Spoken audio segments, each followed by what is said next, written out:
With the current epidemic of COVID-19 on our hands, now over 1 million cases confirmed globally, we are faced with the harsh reality that is fear of losing a loved one and the isolation that comes with avoiding infection. Edgar Allan Poe's most famous poem, published in 1845, The Raven, depicts a man in his own isolation, mourning the loss of his beloved Lenore, only being kept company with that of a raven that drives him further and further into madness with the utterance of a single word. Based off the real-life occurrence of Poe's wife, Virginia, cousin, going through tuberculosis, this speaks volumes with today. With many people going through this epidemic and possibly losing a loved one. Much like our own country, going into skyrocketing rates of unemployment, Edgar Allan Poe was very broke when he wrote this work.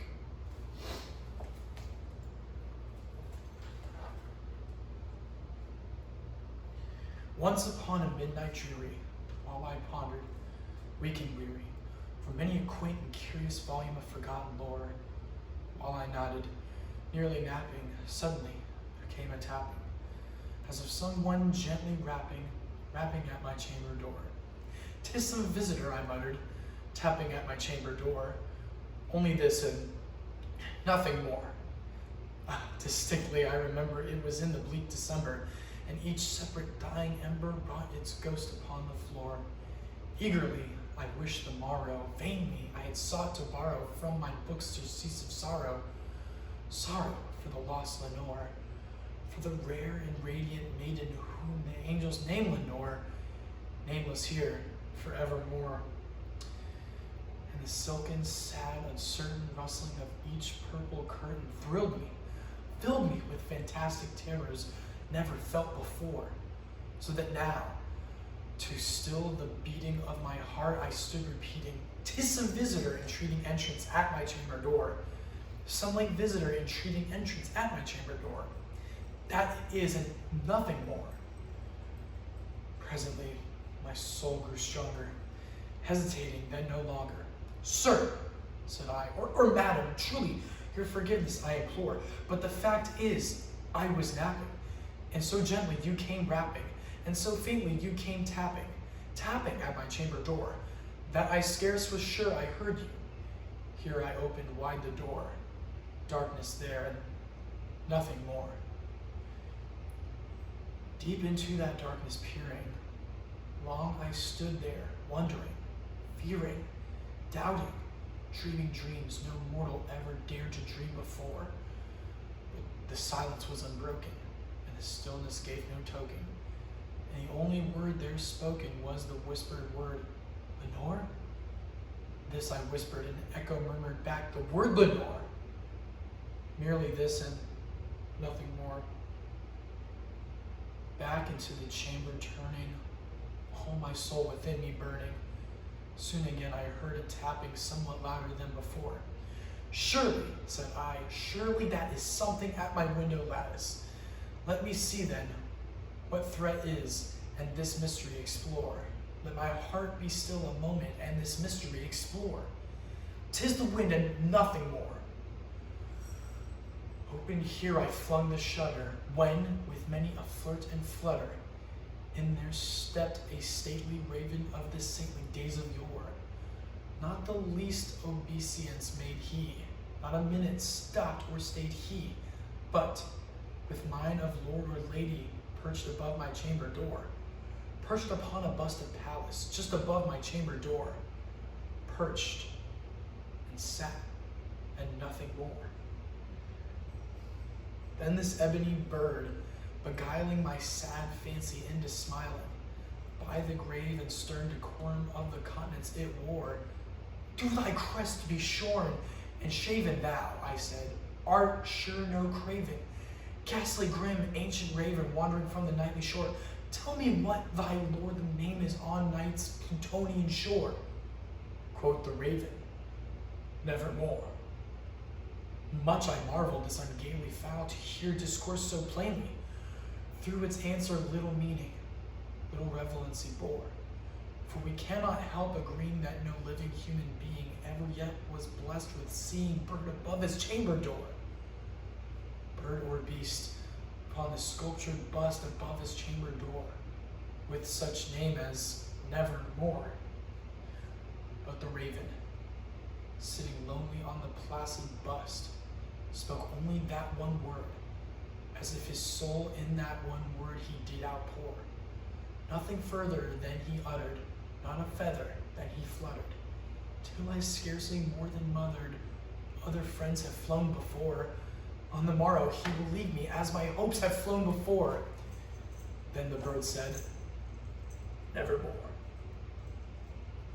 Startled at the stillness broken by reply so aptly spoken.